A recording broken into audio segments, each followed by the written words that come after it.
மீண்டும் உங்கள் அனைவரையும் சந்திப்பதில் மிக்க மகிழ்ச்சி. நீங்கள் எல்லோரும் ஆவலுடன் எதிர்பார்த்துக் கொண்ட நேரம் வந்துவிட்டது. கமல் சார் கூட பேட்டி. நான் மட்டும் இல்லைங்க, நீங்களும் கேள்வி கேட்கலாம், அரங்கத்தில் உள்ள ரசிகர்களும் கேள்வி கேட்கலாம்.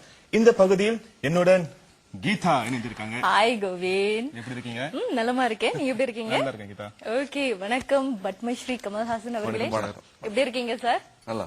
ஓகே, சரி சார், மலேசியாவுக்கு வந்ததுக்கு இரு கரம் கூப்பி வருக வருக என்று வரவேற்கின்றேன். நம்ம சகலகெல்லாம் வல்லவனுக்காக ஒரு பலத்த கைத்தட்டல் கொடுத்தா நல்லா இருக்கும்னு நினைக்கிறேன்.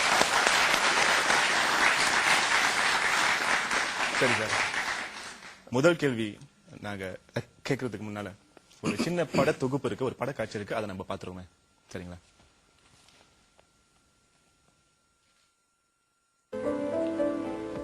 சார், நீங்க இந்த பள்ளிக்கூடத்தை விட்டு போயிட்டா அப்புறம் எனக்கு இந்த பள்ளிக்கூடமே பிடிக்காது சார். அப்படிலாம் சொல்லக்கூடாது. நீ படிச்சு எதிர்காலத்துல பெரிய சோல்ஜராக போற. நான் முன்னால வந்து நின்னு அப்படி சல்யூட் அடிப்பேன். நல்ல வேலைங்க, எங்க அம்மா அப்பா உசுரோட இல்ல. இருந்திருந்தா என்ஜினியர் ஆகணும்னு நினைச்ச புள்ள இப்படி எலி மாதிரியும் பூனை மாதிரியும் கத்துறானு ரொம்ப வருத்தப்பட்டு இருப்பாங்க. முன்ன பின்ன தெரியாதவங்க கிட்ட அதிக பிரசங்கத்தனமா ஹேண்ட் கர்ச்சீஃப் எல்லாம் பிரசன்ட் பண்றேன், அதனால என்ன தப்பா நினைப்பீங்க? அதெல்லாம் ஒண்ணு இல்ல. இப்ப ஐ லவ் யூன்னு சொன்னா என்ன தப்பா நினைப்பீங்களா? இந்த மூணு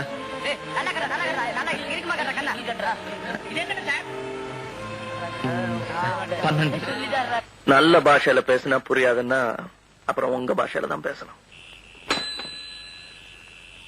இந்த வயசுல என்னடா இந்த கெட்ட பழக்கம்? உங்க அம்மா அப்பா யாரும் கேக்குறது இல்லையா? கையடியா, நான் சமைச்சு துட்டு தீப்பெட்டி கம்பர்ல என்னையா கேக்குறது? அதுக்காக அதுக்காக சும்மா வேணாம். அதுக்காக நான் கோச்சு கூடாதா? எனக்கு அந்த உரிமை இல்லையா?